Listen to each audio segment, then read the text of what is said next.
This is the barakah. When people say, Akhi, the barakah is important in our lives, this is what we mean by barakah. Someone who works in an interest-based bank, riba, and he gets maybe 15, 20,000, 20, your currency is strange, 10, 20, 2,000. In riyals, he gets 100,000 riyals. This is 10,000 KD. Everybody, whoa, big salary, big مش عارف مين, good job. And if he resigns because it's haram, you're crazy. Why are you doing this? And he gets a job for 10,000 riyals, 1,000 KD. Allah puts more barakah in it than the 10,000 KD. How? Ya akhi, you buy something, it lasts a month. You buy a car, it never breaks down. You buy things for the house, your children don't get sick. But when you have a huge haram income and Allah takes the barakah, the food is not sufficient, the clothes don't last, the kids go to a hospital frequently, you have so many accidents, there is no happiness, there is no tranquility. The barakah is sought after from Allah Azza wa Jal, through following the Quran and through following the Sunnah and halal rizq. Abu Huraira accepted Islam only for 4 years, yet he narrated the vast majority of a hadith. Why? He was asked this. How come? You only accompanied the Prophet for 4 years, alayhi salam. Other companions accompanied him for 23 years and did not even narrate 10% of what you did. He said, everyone had to make a living. They all had to farm, they go to the market, they sell and buy, they had errands, they had wives, they had children. I had nothing. I accompanied the Prophet ﷺ to feed me. So I was with the Prophet these 4 years, 24/7.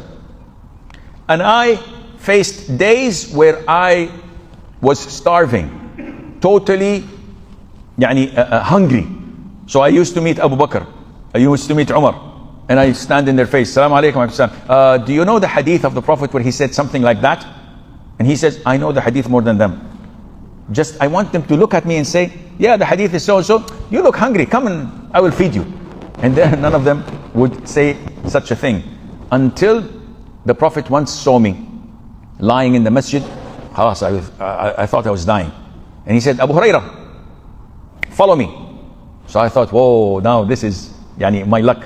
So he went with the Prophet ﷺ, and he said, when he entered the home, to his wives, do we have any food? Abu Huraira's eyes lit. Alhamdulillah, now I'm gonna get my meal. So they said, no, Prophet of Allah, we don't have anything except 1 glass of milk was gifted to us by so and so, our neighbors. So I said, okay, milk is good, it does the job. So he said, Abu Huraira. He said, yes, O Prophet of Allah, here I am, I'm here. Can you see me? Okay. He said, go to the masjid and call the people of As-Suffa, the totally broke people who only live in the masjid. They have no houses, no cupboards, no clothes, nothing, totally broke, like you.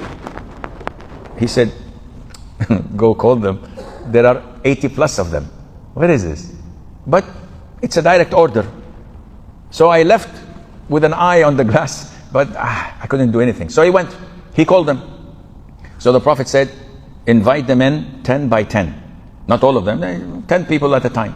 So each one came, the Prophet drank from it and gave it to them, and they drank their fill and they left. Another 10 came, another 10 came, another 10 came.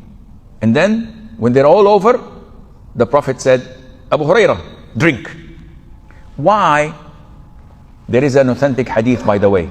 Remember it, huh? A lot of the Muslims don't know it. The Prophet said, alayhi salatu wasalam, the one who hosts people to drink, he's the last to drink.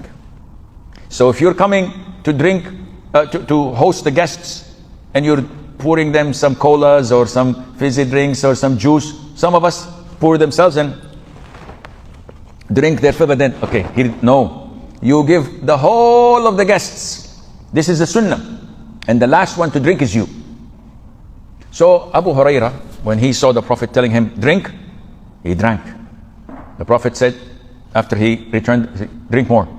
He drank, drink more, until he was stuffed.